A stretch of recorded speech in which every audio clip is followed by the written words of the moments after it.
असं जेव्हा समजून सांगितलं तेव्हा महाराज हिरण्यकश्यपूला राग आला. हिरण्यकश्यपू असा दर करून पोराकडे पाहू लागला. तुझा देव साऱ्यांमध्ये आहे. हो बाबा, माझा देव सर्व ठिकाणी आहे.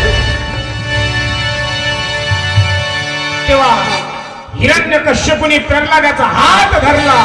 रागामध्ये वळत वळत त्या खांबाजवळ गेलं. सांग, या खांबामध्ये आहे का मग?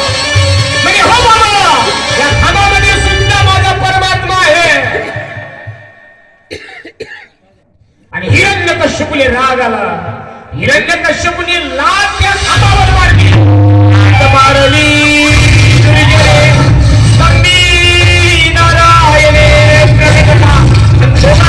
युद्ध सुरू झालं.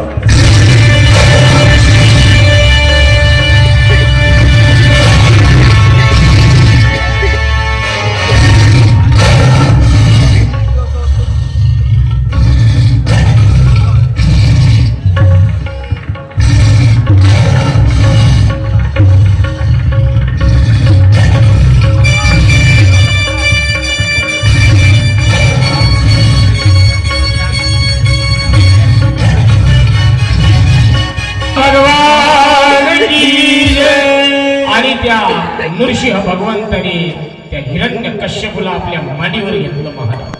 अर्धा जमिनीवर सोडला, अर्धा मांडीवर घेतला.